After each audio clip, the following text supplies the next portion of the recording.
Hello लोगोफोर आं दिनै नोंथांमोननो मोनसे आपडेट भिडिअ लाना फैदों। नोंथांमोना भिडिअखौ फारसेनिफ्राय नायलांबाय थाबानो जाबाय। भिडिअआ मानि सायाव जागोन नोंसोरो थाम्बनेल एबा टाइटेलाव नायनानै एसेब्लाबो हमनानै मोनखादों जानो हागौ दिनैनि भिडिअआ मानि सायाव जागोन। आं दिनै नोंथांमोननो खोन्थागोन जों गावबागावनि बेंक एकाउन्टनि मबाइल नाम्बारखौ जोङो गावबागावनि मबाइलजों बा कम्पिउटारजों जों न'आव थानानै अनलाइन थ्रुयै इजि प्रसेसै जोङो माबोरै चेन्ज खालामनो हायो। आं नोंथांमोननो बिनि भिडिअ लाबोदों, नोंथांमोना भिडिअखौ नायलांनो हागोन। जायफ्रा नोंथांमोना मबाइल नाम्बारखौ बेंक एकाउन्टनिखौ चेन्ज खालामनो दङ, नोंसोरो सोलायनो गोसो दङ, नोंसोरो नैबे भिडिअखौ फारसेनिफ्राय जोबजासिम नायबानो जाबाय ए टु जेड। अब्लानो नोंथांमोना क्लियार जागोन आरो मिथिजोबगोन आरो नोंथांमोना रोंगोन।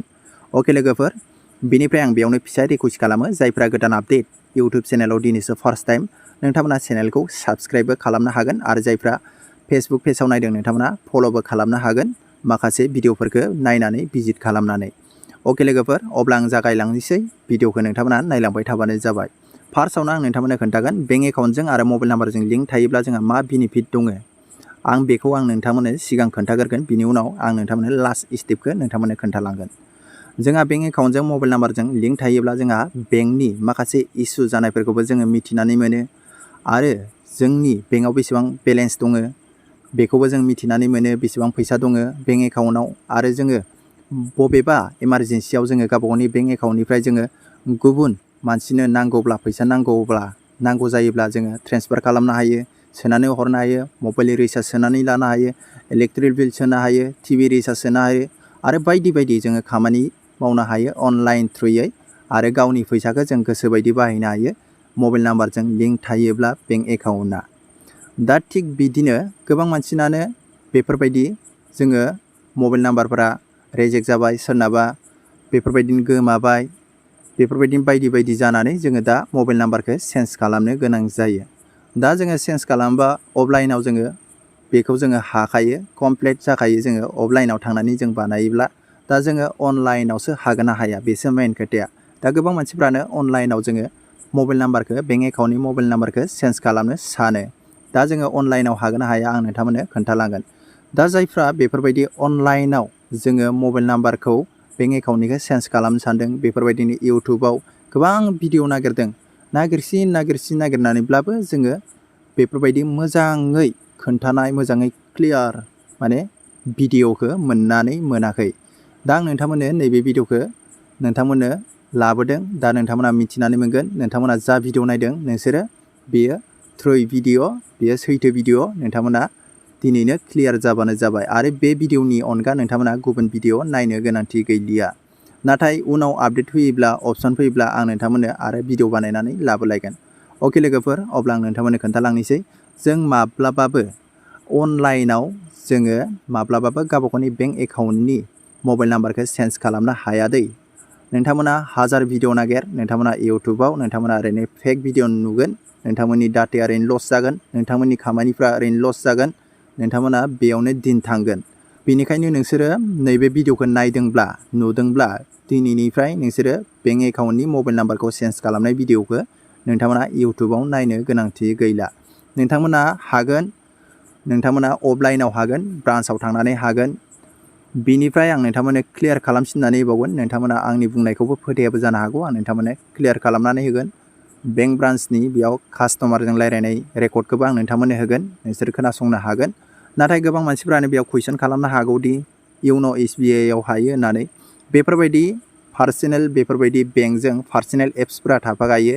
जेरै इण्डियान पस्ट पेमेन्ट बेंकनियाबो इण्डियान पस्ट पेमेन्ट बेंक, नाथाय बेयाव जों आपडेटल' खालामनो हायो, चेन्ज खालामनो हाया। नाथाय चेन्ज खालामथारनो हायोब्लाबो जोंना ओरैबायदि जायो, फुराना अल्ड बेयाव फन नाम्बारा जोंनिया लिंक थाखानांगोन अब्लासो हागोन। नाथाय खायसेनाथ' गोमाथारबाय, बेखौ जोङो माबोरै चेन्ज खालामनो, बेफोरबायदि माने गोबां कुइसन थायो। दा आं नोंथांमोननो खोन्थालांनि, नोंथांमोना नायलांबाय थाबानो जाबाय। कास्टमार केयारजों माबायदि रायज्लायदों नोंथांमोना फारसेनिफ्राय खोनासंलांबानो जाबाय। अके लोगोफोर। हम ग्राहक सेवा अधिकारी से संपर्क करा रहे हैं, कृपया होल्ड कीजिए। ये कॉल हमारे गुणवत्ता विभाग के प्रशिक्षण के लिए रिकॉर्ड की जाएगी। अपनी गुप्त जानकारी जैसे कि OTP, CVV, ATM pin, T pin, username या पास इस कॉल पर के द्वारा किसी के साथ बांटें, बैंक अधिकारियों के साथ भी नहीं। हेलो जी, हाँ, good evening sir. Good evening. Sir actually मुझे आपकी एक हेल्प चाहिए थी। जी सर। आप सुन रहे हैं, मेरी आवाज़ आ रही है? जी सर। जी सर। हाँ, तो मुझे ये जानना है कि जैसे कि मैं अपने mobile number SBI bank account में रजिस्टर करना चाहूँ तो उसके लिए मुझे क्या करना होगा? क्या मैं मोबाइल से रजिस्टर कर सकता हूँ ऑनलाइन यहाँ पे? जी सर, निश्चिंत रहें, इस विषय में आपकी ओर से सहायता की जाएगी। जी सर, अधिक जानकारी के लिए क्या मैं आपकी कॉल होल्ड पर रख सकता हूँ? जी जी जी श्योर। धन्यवाद। Exciting shopping deals and a lot more in a click, anytime, anywhere. Download Yono. जैसा कि आप जानना चाह रहे हैं सर, जी आप मोबाइल नंबर रजिस्टर्ड कराना चाह रहे हैं जी। जी, यदि मैं रजिस्टर करना चाहूँ तो आप मुझे बता सकते हैं मुझे क्या करना होगा? जी, बता देता हूँ सर। जी सर, मैं बताना चाहूँगा कि जी आप जो मोबाइल नंबर रजिस्टर कराना चाहते हैं, आप अपने एसबीआई के एटीएम द्वारा भी करा सकते हैं। अच्छा जी सर, और अपनी होम ब्रांच जाकर भी अपडेट करा सकते हैं। जी सर। अच्छा, तो क्या कोई मोबाइल में जैसे एसबीआई के ऐप हैं तो उनके थ्रू मैं यहाँ पे रजिस्टर नहीं कर सकता? नहीं सर। उनके थ्रू नहीं हो सकता रजिस्टर? नहीं। एक्चुअली क्या है सर कि यूट्यूब पर बहुत कन्फ्यूजन हो रहा है कि मोबाइल नंबर उससे एसबीआई क्विक ऐप से भी रजिस्टर कर सकते हैं। जी। तो क्या वो रियल है या फेक है? जी सर, थोड़ा समय दें, मैं आपको बता देता हूँ। जी सर, आप बताइए मुझे। सर, मैं बताना चाहूँगा, आपका जो मोबाइल नंबर है वो ओनली ब्रांच से रजिस्टर्ड होता है। जी सर, अच्छा किसी ऐप से नहीं होगा। जी सर। अच्छा, किसी ऐप से नहीं हो सकता? नहीं सर। अच्छा, तो चलो आप मुझे ये भी बता दीजिए जैसे कि मैं ब्रांच में जाकर रजिस्टर करवाऊँ तो उसके लिए मुझे क्या-क्या डॉक्यूमेंट्स की ज़रूरत पड़ेगी? दा नोंसोरो खोनानानै मोनबाय जोङो माब्लाबाबो अनलाइन थ्रुयै गावबा गावनि मबाइलजों बा लेपटपजों जोङो न'आव थानानै इजि प्रसेसै जोङो माब्लाबाबो बेंक एकाउन्टनि मबाइल नाम्बारखौ चेन्ज खालामनो हाया। दा नोंथांमोनहा गोबां भिडिअ नायनो गोनांथि गैला, नोंथांमोना नैबे भिडिअखौ नायनानै क्लियार जाबानो जाबाय। जोङो बेफोरबायदिनो मानसिफ्रा गोबां भिडिअ नायनानै टाइम वेस्ट खालामो, बिनि थाखायनो नोंथांमोना आं नैबे भिडिअखौ लानानै फैदों। आरो माखासे मानसिफ्रा आंनाव कमेन्ट खालामदों दै, बिनि थाखायसो आं नोंथांमोननो नैबे भिडिअखौ लानानै फैदों। दिनै नोंथांमोना क्लियार जाबाय जानो हागौ आरो नोंथांमोना गुबुन भिडिअ नायोब्लाबो नोंथांमोना ओरैनो फेक भिडिअल' मोनगोन।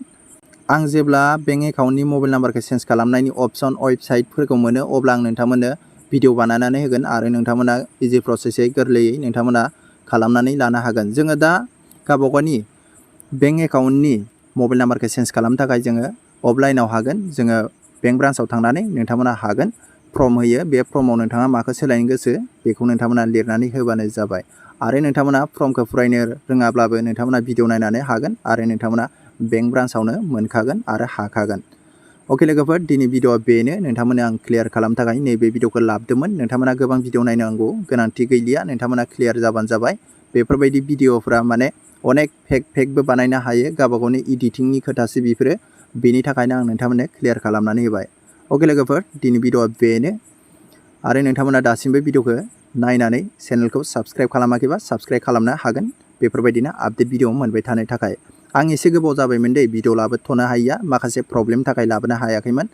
आंहा एसे प्रब्लेम जानानै दङ देहाया, बेनि थाखायनो आं भिडिअखौ लाबोबाय थानो हायाखै कन्टिनिउ।